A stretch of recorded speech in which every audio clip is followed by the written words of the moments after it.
Welcome to Midlife Matters. I'm Marie, and each week I'm joined by my friends Julie and Mindy to talk about all the topics keeping women in the middle years up at night. Today we're talking about overthinking. This personality characteristic has the potential for good, but is often to our detriment. Join us as we discuss how to avoid some of the pitfalls and reduce the anxiety, fear, and dread that go along with it. Listeners, today we're talking about overthinking. And I think this personality characteristic has the potential for good, but it's often to our detriment. Like maybe we avoid some pitfalls in life, but we also have to suffer anxiety, fear, dread, and hours of research. Today, Mindy's out, so we're joined by our friend Janet, who's been on the podcast before talking about moving, and now she's ready to bare her soul talking about overthinking. Janet, welcome to the podcast. Hey, thank you for having me back.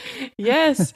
And so, listeners, I am excited to talk about this concept of overthinking because when Julie and I were trying to come up with a topic to do while Mindy was out, when she brought up overthinking, I thought, well, in my mind, I was equating that with careful thinking. And I was thinking, yes, I'm an overthinker and I'm going to own that and be proud of the pitfalls in life I've avoided by overthinking.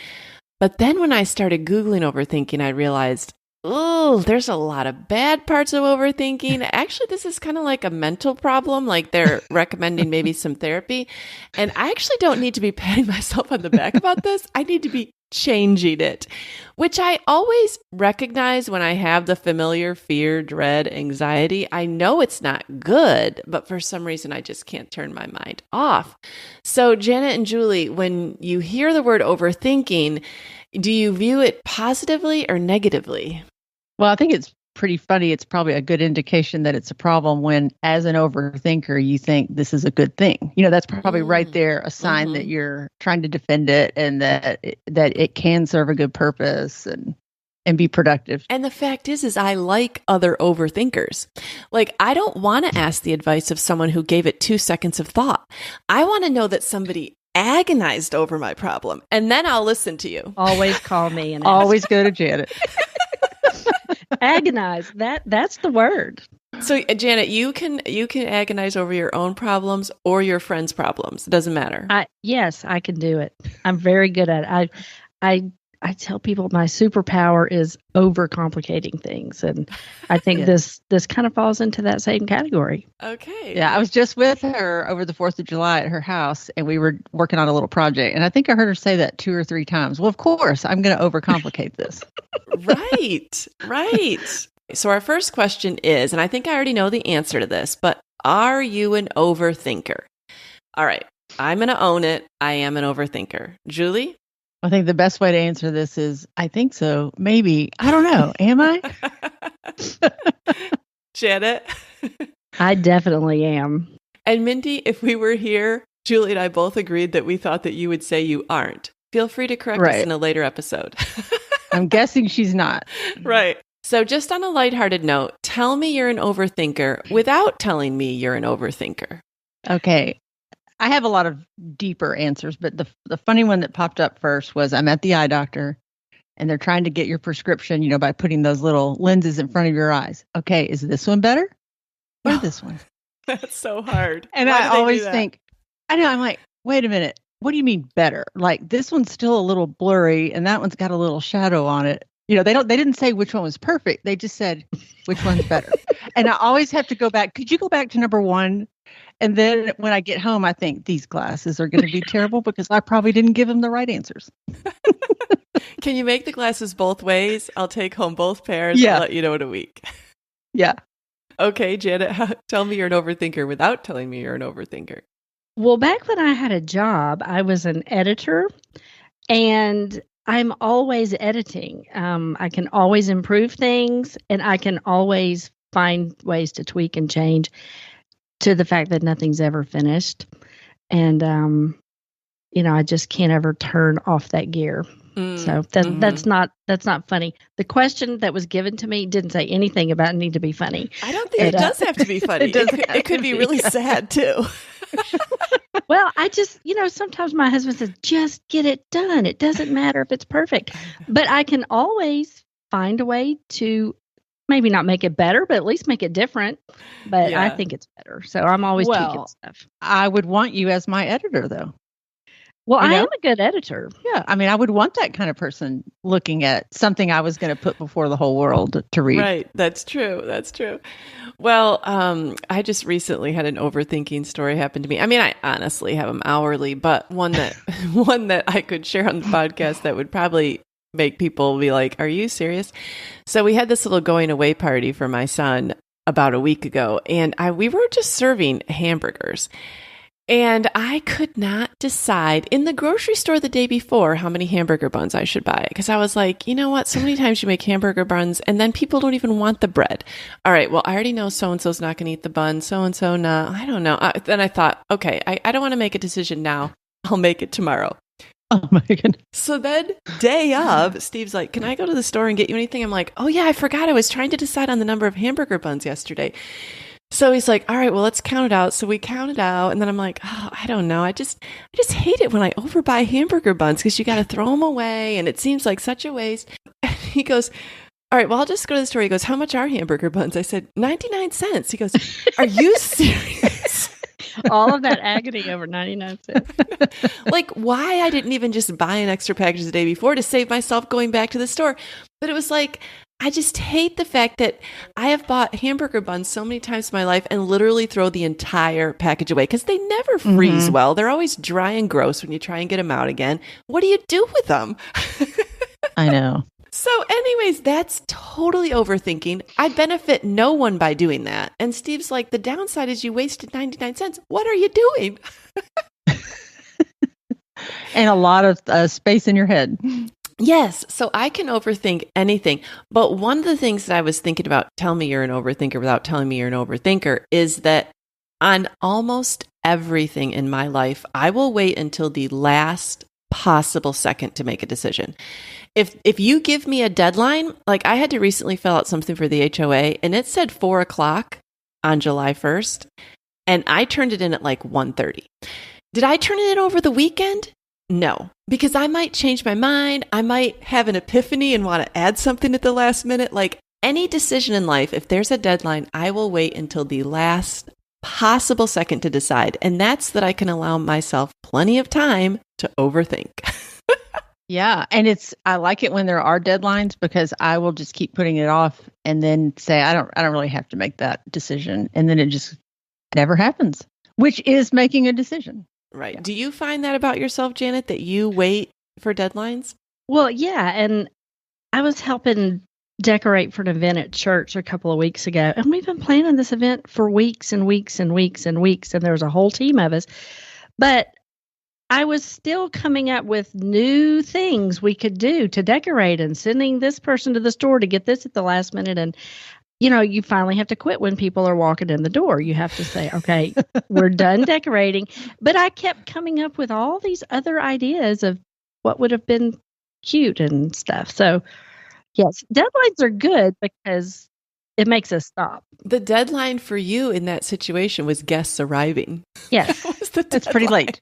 People walking to the door. Okay. And we've been there for hours. It's not like I didn't get there until like an hour before it started. Yeah. It's like I just was thinking up new ways to make the tables happier. Well, Marie said the deadline for her was when guests were arriving, but really, you're really an overthinker when after the event, you're like, oh, we could have done. Oh my goodness. I totally yes. do that too. Because we immediately started a list of things that if we'd had more time, Yeah. we could have done should have better. done this. Yeah. Yes, for sure. All right. Well, do you think there's a difference between overthinking and worrying? I do. I don't think of myself as a worrier because to me, you worry about things you can't control. At least I do. Mm-hmm. And I overthink about things that I think I can control, which is why I'm overthinking them. And I kind of think of overthinking as kind of a positive thing, and worrying is how I think about bad things. So in my mind, they're two separate things. Yeah. But that might be wrong. That's a good distinction. Mm-hmm. Yeah. I think that they both have a lot of the same stomach clenching anxiety-ridden physical characteristics, worrying and overthinking. If you're worrying over something, there's not an answer to be had. If I'm overthinking it, I think I will find an answer, maybe. Mm-hmm. Mm-hmm. Yeah, like worry doesn't usually lend itself to problem solving. It's just this nebulous fear and anxiety. Mm-hmm. Whereas overthinking, you have a goal. You're trying to fix a problem. You're trying to come to something better. I guess it's worry maybe afterwards if I've worried that I made the right decision. If it's a decision kind of example, did I make the right decision? I know. I think that's maybe a hallmark of overthinkers too. And I didn't really see that a lot in the articles I read, but I definitely spend a lot of time wondering if I made the right decision and like double checking. Or this is a stupid example. It's not a stupid example. It's a shameful example. Like I wish I didn't do this, but so we got a dog for the first time a few years ago. And I bet for the next year, I looked on the dog rescue website to see if any other dogs came up that I would have liked better than the dog that we got. Like I was way too overthinking whether I had made the right decision on this dog. But see, Marie, Poor I would Clara. say you didn't think about it enough, or you wouldn't have bought a dog in the first place. And we bought a house last year, and I still look at every house that comes up and think, wonder if I should have waited. If I was still looking, would I have bought this house instead? Like I still do that. Julie, you bought a house. You bought a house last year. Do you ever do that? I've never looked on any real estate page or anything afterwards. No, like it's a done deal now. No, well, that was too. I know I'm. You're probably gonna have to drag me out of here. But I do that it has no bearing on whether or not it's even a good place I'm in or whether I had a good dog. I would do it whether I did it. I'm happy with the decision or not. I'm still going to overthink what came along later until it works itself out of my system. Like I no longer check the dog rescue site, but it's like I need to make sure that I made the right decision. I'm really mental. That's a whole new level, Marie. Really mental. Like I said, any personality trait I think can have its strengths, but at some level it might become a weakness. Oh, for sure. So do you think there are any pros to overthinking? Janet, what are some good things that you think that have come out of your overthinking? Well, when you were talking about the house, I think about my approach to buying a house. And unfortunately, I've bought more than my share of houses over the last, couple of years. But I think it has saved me. I have a piano and I got to make sure that piano fits. And so I'll make measurements and sometimes I'll lose out on a house because I'm thinking over it so much, but multiple uses for each of the spaces and kind of things. But so I think it does help me make smart money decisions because it's very important to me that I get a lot of bang for my buck, and I don't want to do something that might be a poor financial decision. Mm-hmm. I think it also helps me solve problems, creative ways of, could I do this with that? Or I don't know. I think it's a good thing. Mm-hmm. Personally. All right. So what are some pros that you've seen, Julie? Well, I do think it makes you feel like you're being the responsible one, especially if you feel like if someone else is not overthinking, you've got to do it for them, Mm-hmm. And I'm not actually thinking of John. I'm just in general, like, because I don't think John was an overthinker. He was an over prepper, but he wasn't an overthinker. Mm-hmm. So yeah, I just think making the most informed decision seems really like the responsible thing to do, But after we've been talking, I feel like I fall more on the worry side of this. I don't like to do a lot of research, Mm-hmm. Now I like to listen to somebody else's and glean from that. And John was the one that did that, like he and I trusted him. So I'm kind of like in a whole new role where I'm having to learn this myself. Like now I'm being faced with situations like I have a roof with possible hail damage. Mm-hmm. So I'm having to do that thinking and overthinking, like what's the best thing to do? So I'm changing. Mm-hmm. I mean, I think pros to overthinking is that most of the time I am happy with my decision. Like I feel like I've looked at all the avenues and most of the time I don't think, oh, I didn't think about that enough. And now look, I'm paying for that. Mm-hmm. Usually I thought about it too much. Pros I think are sometimes I have in our marriage, kind of been a voice of like, let's wait and see. And then it turned out to have been a good thing to have waited.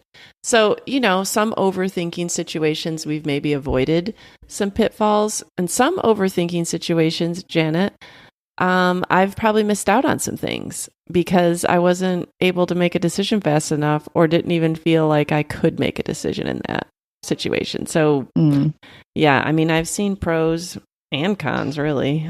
Well, I think the con would be if you're just paralyzed and can't ever get to a decision. Mm-hmm. Well, what kinds of situations do you find yourself most overthinking? Big purchases. Okay. So financial issues, things that are going to cost you. The kind of camper we're going to buy. I just recently bought one. We recently bought a new vehicle.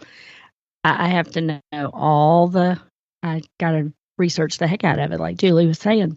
Make sure I'm getting the features I want for the price I can afford and all that kind of thing. But yeah, and trips, planning trips. Okay. I'll make a pretty detailed packet of where we're going, where we're going to stay, all the contact information and all the things to do in that area and that kind of thing. So big purchases and trips, planning trips. Yeah. Now, Janet, I get a little thrill vicariously when I hear of somebody having to make a big purchase, and I think of all the fun you could have researching it. Campers, what do you want? Like, do you find the process to be fun at all? I do, because you can categorize it as research, which is a legitimate, prudent stewardship of our time, as opposed to just wasting time going to open houses or going to camper shows or, whatever. Yeah. So yes, I do enjoy the research. Right. Well, and you feel more in control of the situation and the outcome. Well, true. And it's like, if I choose to not buy this, I had very good reasons for not buying this one and buying, the one I bought instead. Right. Julie, what kinds of situations do you find yourself most overthinking? Oh, same answer as Janet. Any decision where there's money involved. And now it doesn't even have to be a lot of money. It could be hamburger bun money. Because I just feel like it's all on me now. So it all matters, not just the $1,000 purchases, but the whatever, like, is it worth the cost? Do I really need to spend this? Will I regret it later? All those questions. And I try to think about how John made decisions because he was such a good decision maker. And I say that, not that he always made the perfect decision. And he would tell you that. He said, my goal is not to make the perfect decision. It's to make the best decision with what I know right now. It's so healthy, Julie. I know. It's like, where did he get this stuff? Like, why didn't I get any of that? But, if he was getting an estimate on the roof, and he had dealt with this roofer before, because say maybe he put our last roof on and he was really happy with it, and he liked that guy's price, he would shake his hand and go, sure, let's go with it. He wouldn't go get 3 other estimates, because he always said to weigh in the reliability, the guy's reputation, the quality, what you already know about him, like even the convenience. Like, he wasn't ashamed to say, I don't want to spend any more time getting estimates. Like, I feel good about this one. Right. And then I said, in my head, I would say, like, well, what about if you found out later this guy could do it for whatever, and he said, it's really unfair to yourself to make a well thought out decision and then 6 months later, with all this new information possibly made available to you, to say, oh, I made a dumb decision. That's not fair. Like, you didn't have that information, Right. So I try to keep that in mind, to not make it all about money. Like, that can't be the bottom line of everything. I got to balance it out.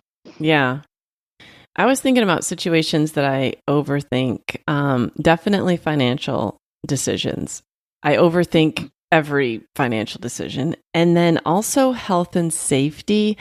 Maybe not even safety so much, because I'm really not a huge risk taker, but definitely health decisions. Like, I will analyze, like if I get my lab report back from the doctor. Like I'll look up anything that looks high and what exactly is that? And what would be the reason for that? Or like if anything's wrong with my kids, I'll start researching what it is and, how we should go about it or anything health wise. I tend to then go down like this deep dive, into usually depths of despair because all roads lead to cancer and horrific outcomes on Google. So there's pretty much nothing that you can research where you don't end up feeling terrible.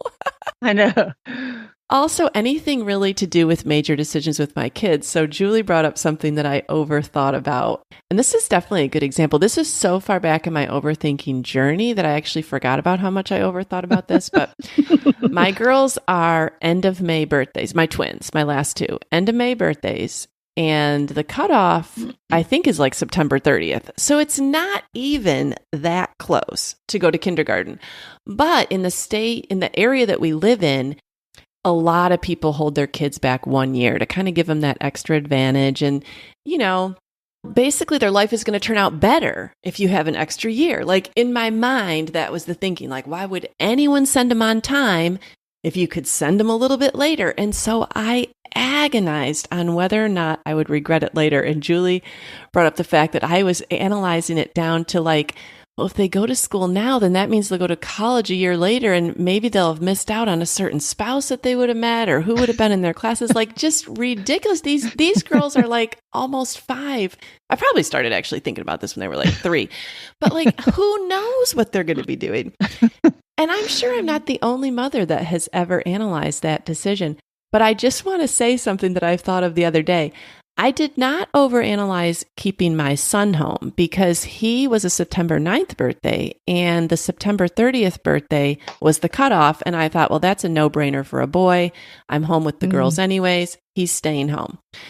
And so all through his life, I thought, look at this, extra year that I've given him and this advantage in quotes that he has. And he ended up exactly where he would have ended school had I sent him on time. So he ended up graduating this May, a year early, and he's still starting his adult life at the exact same point in time that it would have been if I hadn't held him back a year. So isn't that so funny how that works out? That like, I could have never anticipated that. You just don't know. And yet way back then, when I'm trying to decide on my girls, I'm trying to think about where they'll be. Right. And I don't think when we make decisions, we should think of it as there's absolutely one right one and one wrong one. I mean, we're not talking about moral issues here, but you know what I mean? Like, I used to think there's absolutely one right decision to make and the rest are wrong. And I don't think that's true. Like you said, probably either decision you had made would have been okay for him. Yes. But it's just so funny that I thought that I was controlling when he would start his adult life and it was going to actually be a year later. And here he starts his adult life earlier anyway. You just cannot possibly anticipate that. No. So yeah, I definitely have a long history of overthinking. And this is what I do. I will wear certain people out on a topic. So I have to spread it around. Like I might talk to this friend about this worry or this overthinking and then like someone else about that. Because if I truly shared all my overthinking with one person, they would probably refuse to speak to me. They might hand you the name of a counselor. Do you guys find yourself spreading your overthinking around? Yes. Or certain things seem more acceptable to other people, to certain people that you can worry about. And then others like, no, you shouldn't be worried about that. Right. It's like you have to read the room. If they seem receptive to these anxieties, well, then you can share. If not, no, I don't worry about that. Well, and if it's something that I know I'm on that Ferris, that spinning wheel, and I can't get off of, then I'll pick the person to talk about with it who's going to say, get off that they'll cut right to the chase and say, this is what you should do, Right. Okay. Oh, well, here was actually one of our next question, Julie. This is how little I read these questions beforehand. The next question is, are you able to stop thinking about something once a decision is made? And as I said earlier, no. Now, once it's like finally done, I can usually let it go. But like, this was the best example I could think of. Like I decided a week ago I was going to sell my Mini Cooper, my car. And I'd been thinking about it. I talked to my kids about it. I talked to Janet, talked to her husband about it. I asked a few people their opinion. Like, it's going to be an emotional thing for me to let it go, but like financially, it makes total sense. On paper, it looks great. And if John were here, I would have asked him, and he would have probably asked me a few questions like, well, why do you want to do that? Are you going to be okay with this? And then, once we felt like a good decision was made, he'd go, okay, great, let's do it. Well, then like a couple of days later, I might hear something that would affect that decision. Like, last night, a friend came by in the neighborhood, and she was in a serious car wreck, and she has a broken vertebra in her back. And I thought, she drives a little Prius. And I thought, I'm glad I'm getting rid of my little car, because it just doesn't seem as safe. So like if John were here, I would go, oh, I really need to sell that car because it's probably not as safe as a big car. And he would say, I thought you already made that decision. I say that trying to bolster, looking for more justification. Yeah, and he saw right through it as, you haven't made that decision yet. you're still waffling, because it could also go the other way. Like if somebody said, why are you getting rid of that car? It's always great to have two. One's in the shop. Like that's all it would take to make me doubt and question. So he always could just totally sense when I hadn't really made the decision. Like, since the car's not gone off my property. Well, the deadline hasn't been reached, Julie. The deadline has not been reached. Right. So I just thought that was interesting when he would always say, oh, I thought we made that decision already. And I was like, oh, you have, but not me. I use my overthinking as a club to beat myself with. For example, Julie was here this past weekend, and last summer, as in a year ago, I replaced all the appliances in my kitchen. And I, did a whole deep dive into what I wanted. And then, I bought 5 new appliances, paid pretty good money for them, had them installed.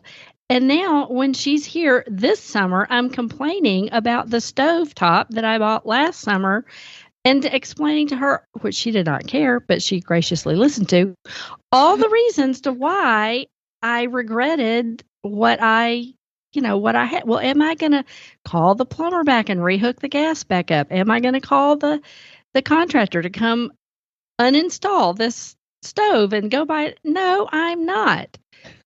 And I still have lovely appliances that work. So why am I still churning over that decision? And it's like I use it to punish myself. There was one thing you did not think through all the way, and look at where you've landed, in the land of disappointment and regret. And why do I want to be there, and why do I do that to myself? Well, I think one of the things I would say about that is that before we make the decisions on new appliances, they're all perfect. They're going to run perfectly, be perfect. We picture them completing our kitchen. They're going to really, we overbuild the expectations for what the new appliances could actually accomplish in our lives.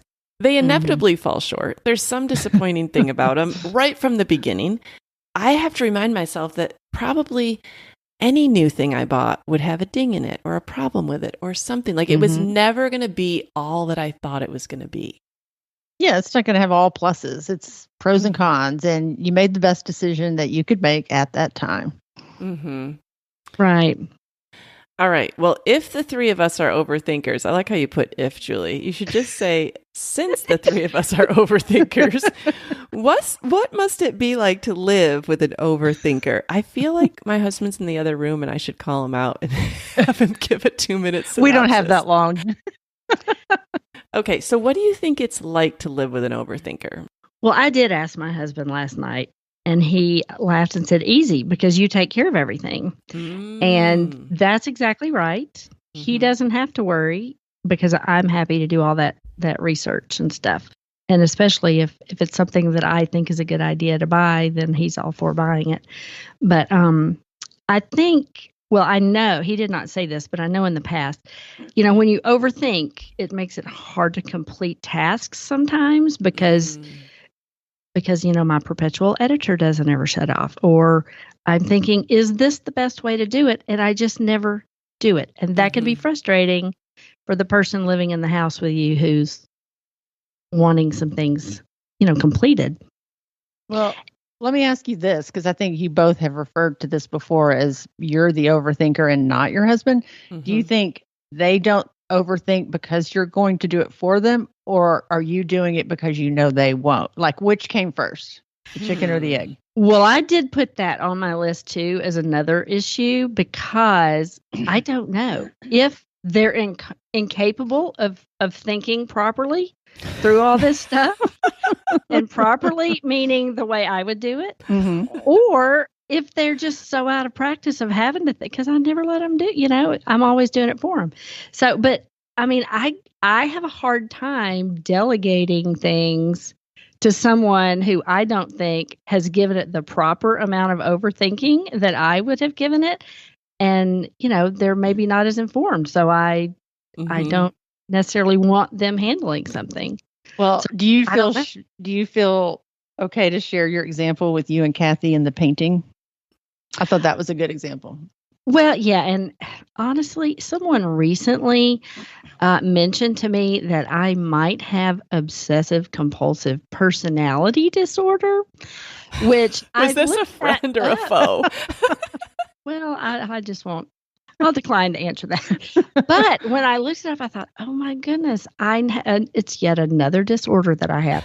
But it's all about this extreme perfectionism. And, a lot of this stuff, especially when you started the conversation now, Marie, talking about this is a mental disorder. Well, I can tell you which mental disorder it is. It has to do with obsessive compulsive personalities. But okay. Okay. So anyway, I was telling Julie about one of the times we were selling a house that we'd only lived in 5 months, and I was in the middle of a remodel, and we had to rush through it. So I called my sister in to help me finish painting. And I've painted a lot of houses, and I've watched painters. I've been taught the proper way to paint everything. And it looked to me like she was just slapping it on. She wasn't being careful. She wasn't sanding. I said, Kathy, that's... And she's a very neat, thorough person. Let me just vouch for her. Yeah, she is. And I said, you're not doing it right. And she said, Janet, this is one way to do it. Your way is another way to do it. And I'm going to do it this way. It doesn't have to just be done one way.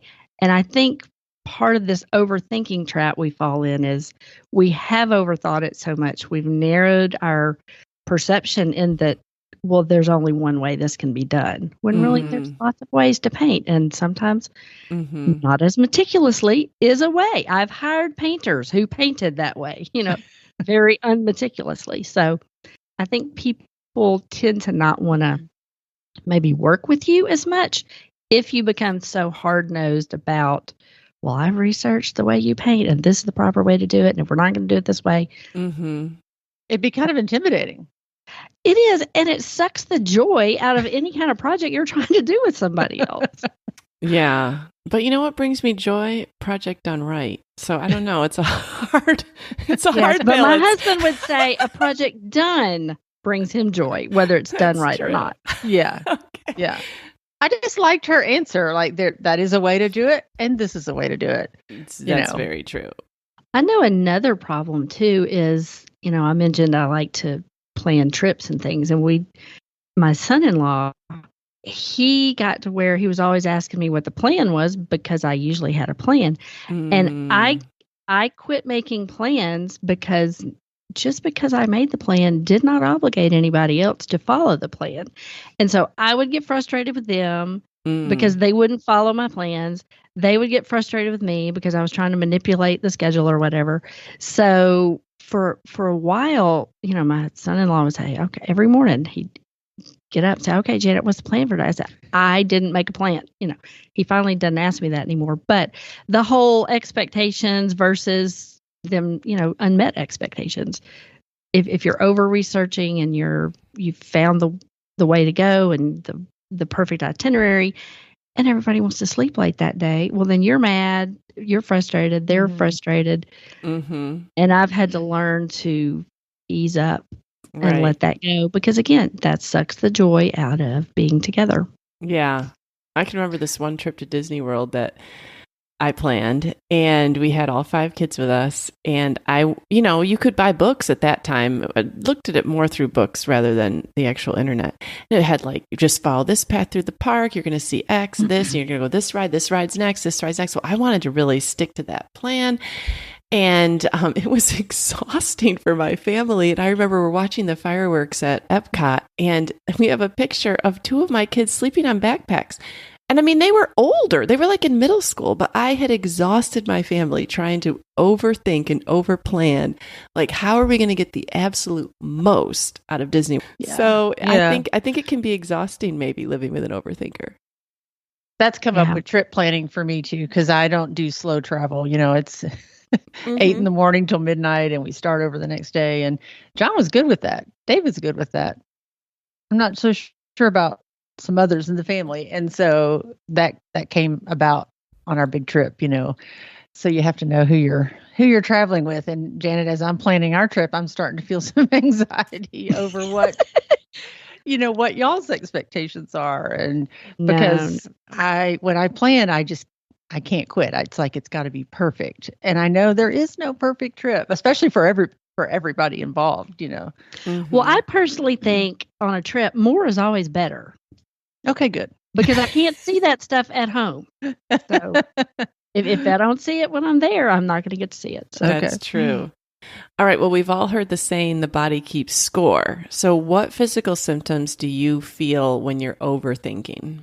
Well, I've actually been experiencing that this week. I had a couple of sleepless nights over my roof. And then I just, decided to sell this car. Well, I didn't have to sell it this week, but, I had to sell it the week that the roof thing's going on. And I just get this generalized anxiety, sleeplessness, and I don't know, I just don't feel good. And then I just don't want to make any decisions. I kind of go from one extreme to the other. Like, I'm done. Like when I came back from Janet's house, I landed at 10 o'clock at night, got home at 11, went into my bathroom to flip on the lights, and none of them came on. They were working fine when I left, and then none of them came on. Just the kind of problem you want to come home to. I know, at 11 o'clock. So I'm thinking, I look at the breaker box, I'm reading, and I'm like, faulty wiring can cause fires. And, and like, do you hear sizzles and are lights blinking? It's like, no, my house is 2 years old. Surely I don't have faulty wiring. But I didn't sleep well that night thinking the house could burn down, Well, then the next morning, it was just too much. So I waited 3 days before I called you, Marie, and said, what should I do about this? That was 3 days. Wow. Okay. Yeah. So I just didn't go in the bathroom in the dark. I can do that. I can get ready in the daytime and just not go there in the dark. That was my way of handling it. Like it was decision fatigue. Right. And that's not good because some things have to be decided But on. that is a thing. Yeah. I think we have only so much mental space. Mm-hmm. What kinds of physical symptoms do you notice yourself having, Janet, when you are overthinking? Well, my mind doesn't ever shut off, particularly at night. And I can go days and days and days, and my mind is just thinking through things, not things that I want to necessarily think about. It's kind of like a carousel of just a carousel of things that never stop. But I also tend to get overwhelmed, like Julie was saying, and my husband and I have learned that I have to be very careful about what I take on, because when I start something, I deep dive into it and I can drown in all the details and the information. So I have to be careful with that. And the whole stress that I feel of placing my informed plans and everything on other people, my imposition on other people and their lack of appropriate response to it, and the stress, stress. Right. But yeah, it's a churning kind of just it just makes you nervous and feels, and it causes anxiety, whether it's sleep or physical stress or whatever. It's all, anxiety, anxiousness. Yeah, I know. I tend to feel it all in my stomach. And also, I have a difficult time sleeping. So, yeah, I think that sounds pretty universal for overthinking. I tried looking up like what you can do about overthinking and noticing when you're stuck in your head. Like I could be ruminating on something for a really long time before I even notice how long I've been doing it. And so if I start thinking about something, so maybe I'll Google it, and then that'll lead to another Google search and another Google search. And pretty soon, 45 minutes to an hour has gone by, and I'm still thinking about this one issue, trying to figure out what is the right answer. So I think like just noticing quicker, like when I'm stuck would be something that would be good. And then it said, keep the focus on problem solving. Like, is there really anything I can do about this? And, maybe not trying to find the absolute best solution, but just a solution, would be good. And challenging your thoughts, it said. So, sometimes we can catastrophize, like Julie with my house might burn down tonight. Like she challenged herself and said, you know what? My house is 2.5 years old. That's probably not going to happen. Like, like we can just really do ourselves a disservice by the catastrophizing that we do. And do you guys ever try to do this? I try to tell my kids this when they're worried about something: schedule time for reflection. So like I've seen this before where you can be like, okay, for the next 15 minutes, I'm allowed to completely over worry about this thing or overthink about it. But then when that time period is done, I need to stop. Have you ever tried that as a strategy?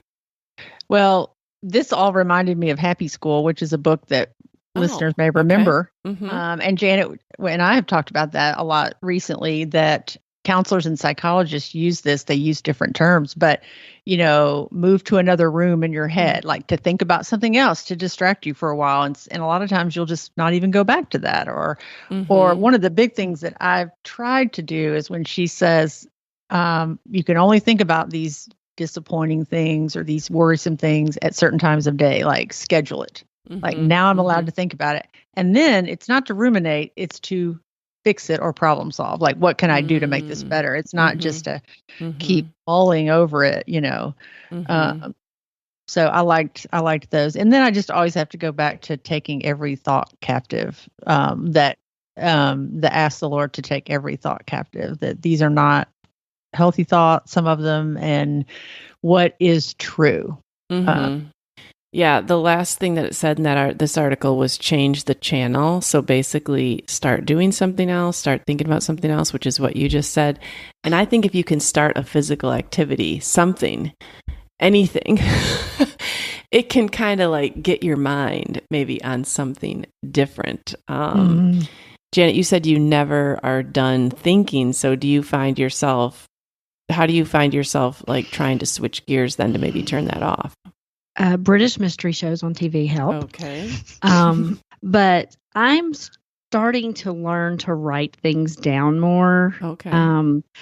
Like if I, you do a pro con list and then you have physical proof of, well, these are the benefits to buying this or doing this. These are the cons, what outweighs, and then you make a decision. And then you move on with it. I listened to a podcast about renewing your mind. Julie was talking about taking your thoughts captive. And she talked about truth journaling. And so many times we keep telling ourselves things that are not actually true. So, just writing down, this is what I think, and these are the reasons why. And then you analyze whether that's correct or not. And then when you can find the truth, and is it really going to matter that I put in an induction stove instead of a regular electric stove? No, it's not. So I can move away from that. But sometimes writing it down on paper is the only thing that gets it out of my head, I guess, is my and that helps kind of cleanse my mind. And my mind doesn't have to worry about it anymore, because I've got it on paper. Well, and I like what you said about a pro and con. I always think about that just as a pre-decision tool. But if you have the cons there and one of those happens, like with an appliance or whatever, you can say, I did know that was a possibility. Instead of saying, I didn't do enough research. Like you said earlier, Janet, like, I didn't do enough research. I missed that. No, you saw that and you weighed it into the decision. And you made a risk you were willing to take. Right. At that time, you were willing to take that risk. Well, do you think there's hope for us? or other listeners that are I like don't know. us. Did people 25 and 30 years ago, before they had the internet, did they have a problem with this? Yes, but I don't think they could. I don't think they could deep dive as far. I don't know if they could couldn't go as feed far it down. Yeah, They couldn't feed it like we do. the internet is it's like unending food for the overthinker. Definitely, Julie. That's so true. Yeah. But again, we can control that by turning it off. That is true, Janet. Yes. Yep. All of these things are true. True. All right, listeners. Well, we would love to hear about your struggles with overthinking, or if you can identify with us, or if you think we're just insane. You can find us on Instagram at Midlife Matters Podcast, or you can email us at midlifematterspodcast@gmail.com. But before we go, we want to do I'm a Fan.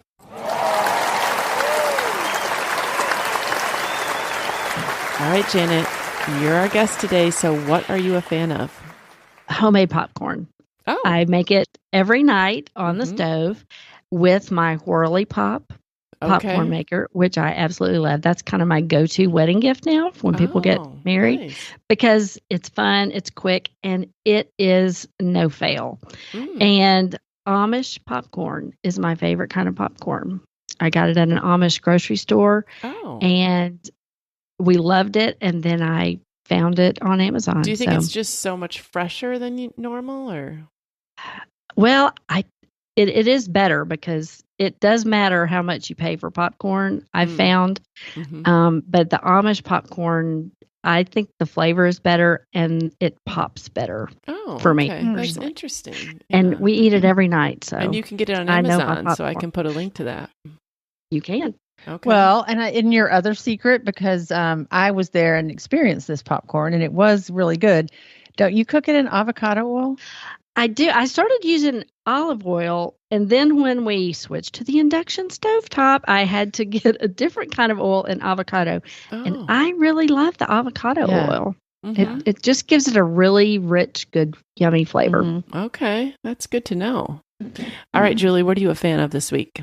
All right. Well, I don't really have a product or anything new this week, but I am a fan of our listeners, because while I was at Janet's, I dropped my car off at my son so he could take me to the airport. And when I got back to his house to get in my car, it smelled really good. And he had totally cleaned out the inside for me, taken it to a car wash and done the vacuuming and all that. And he said, while he was there, this lady kept observing him and kind of walked around to the back of the car and then looked at him, and finally came over and said, "Is this your car?" And I think he said, "No, I'm just cleaning it." And I think he said, "Why?" And she said, "Well, I just didn't think you looked like a Midlife Matters fan," because I had the bumper sticker on my window. So he said, "Well, actually, that's my mom," and I think he kind of felt, a little teeny bit proud. Celebrity adjacent. Yeah. So he asked her name, and her name was Jen, I believe, and just said, "Tell your mom and the other ladies that I love the podcast and I listen all the time." So I just thought that was a cool story, and I'm so thankful that she went up to him and said something. That is so cool. I love that story, Julie. Yeah. That's really neat. Yes. All right, this week I'm a fan of a book. It's called I'll Be There For You, and it's about the making of Friends, the TV show. And I wanted to read this just for the nostalgic value of that time period. And I read a book about Seinfeld several years ago that was written about the making of Seinfeld. And that was super interesting. And this one was super interesting too.